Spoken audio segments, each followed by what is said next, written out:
Hello everyone. तो अभी हम शुरू करने वाले हैं मिनिमम मॉलिक्यूलर मास।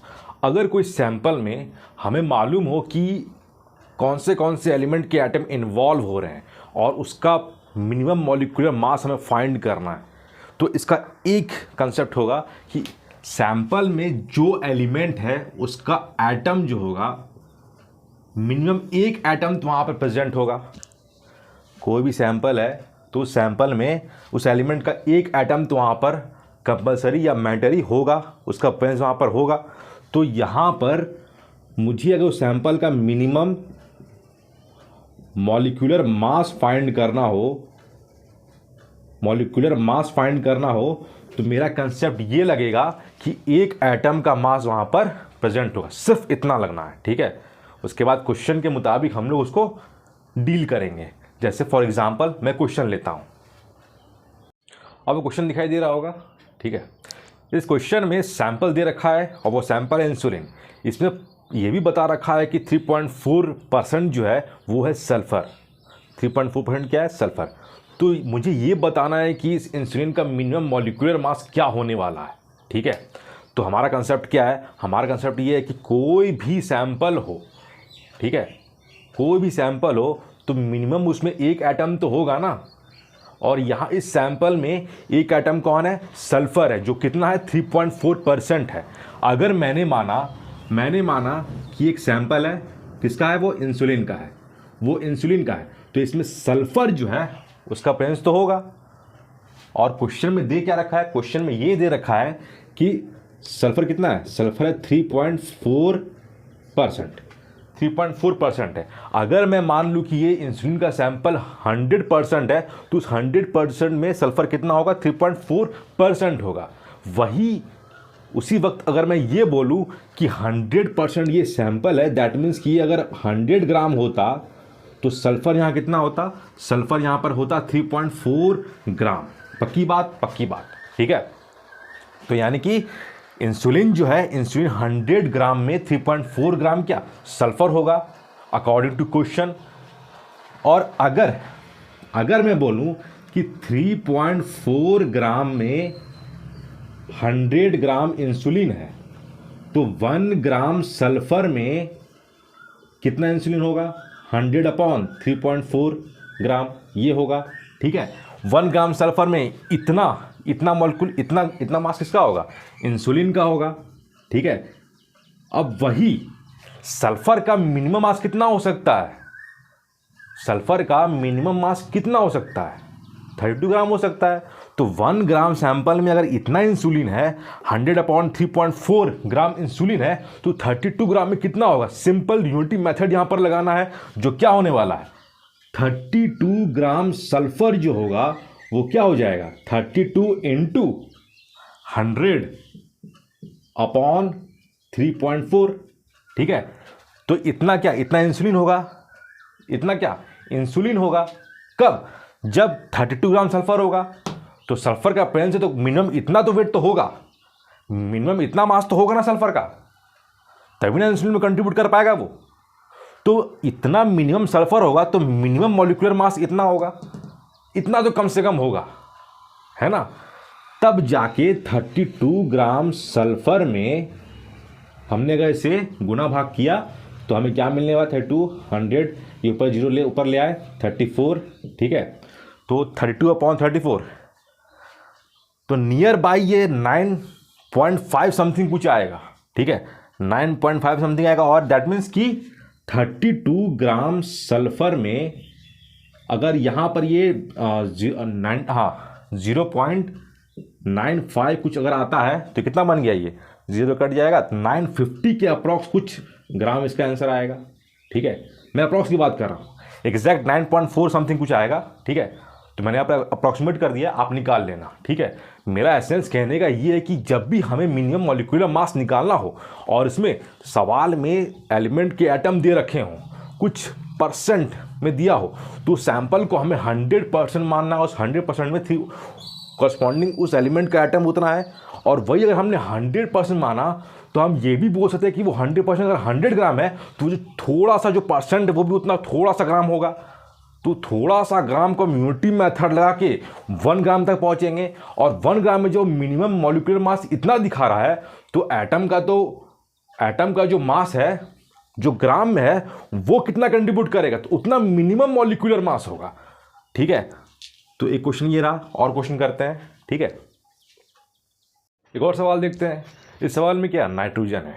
यहाँ पर सैंपल ये दे रखा है कि नाइट्रोजन 28% सैंपल में है।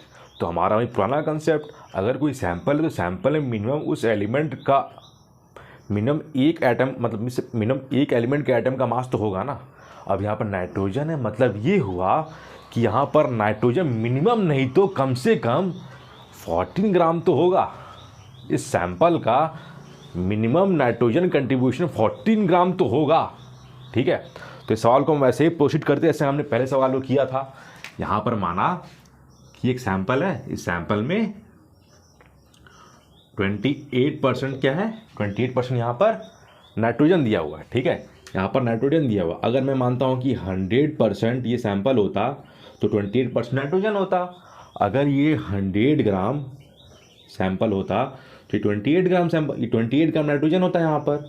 पक्की बात, पक्की बात। ठीक है, वही अगर मैं बोलता हूँ कि 1 ग्राम नाइट्रोजन अगर होता तो मिनिमम मॉलिक्यूलर मास सैंपल का कितना होता, तो वही सेम सिमिलर फंडा होगा, 100/28 ग्राम, ये वो सैंपल होगा। ठीक है, ये वो सैंपल हो गया उस कंपाउंड का। तो अगर 1 ग्राम नाइट्रोजन की बात हो रही है तो मिनिमम उस कंपाउंड का जो मॉलिक्यूलर मास होगा वो इतना होगा, 100/28 होगा।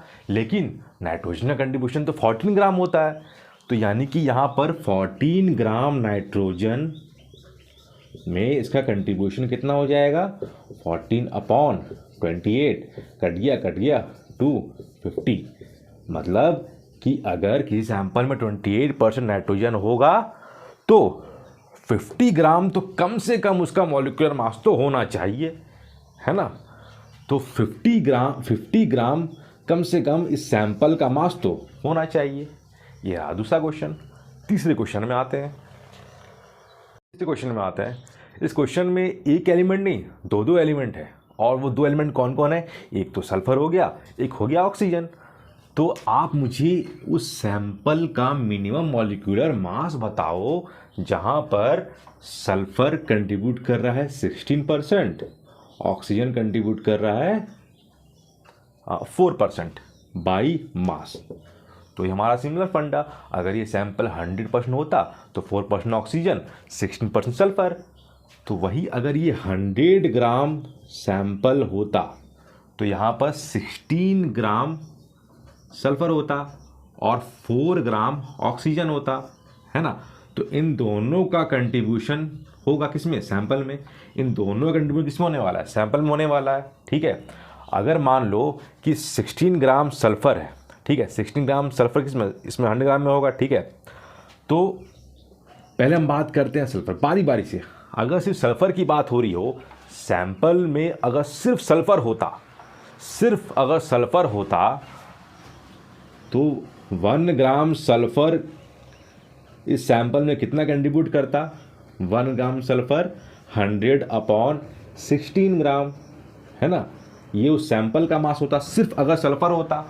ठीक है, वही अगर 32 ग्राम सल्फर, क्योंकि सल्फर का एटम मास 32 तो होता ही है ना, तो मिनिमम 32 ग्राम सल्फर तो होगा। तो मतलब कि वहाँ पर sulphur contribution minimum molecular mass कितना बनाता, 100 × 32/16। ये खत्म, तो कितना हो गया, 200 ग्राम। अगर सिर्फ सल्फर होता तो मिनिमम मॉलिक्यूलर मास कितना होता, 200 होता, है ना। पर इस सैंपल में सल्फर तो है, इसके अलावा ऑक्सीजन भी है। तो ऑक्सीजन, अब सल्फर का हमने बात कर लिया, अब ऑक्सीजन की बात करते हैं। तो अगर 4 ग्राम ऑक्सीजन होता और 100 ग्राम सैंपल होता, ठीक है, 100 ग्राम अगर सैंपल होता तो यहाँ पर 1 ग्राम ऑक्सीजन में 100/4 ग्राम वो सैंपल होता, तो कितना हो गया, ये हो गया 25 ग्राम, है ना। लेकिन ऑक्सीजन कितना होता है, ऑक्सीजन तो होता है 16, तो 16 ग्राम ऑक्सीजन में सैंपल का मास कितना हो जाता है 25 इंटू 16 ग्राम, यानी ये कितना है, ये आ गया 400 ग्राम। मतलब कि अगर इस सैंपल में सल्फर भी हो और ऑक्सीजन भी हो तो सिर्फ अगर सल्फर होता तो 200 ग्राम कंट्रीब्यूशन होता, सिर्फ सल्फर होता, ठीक है।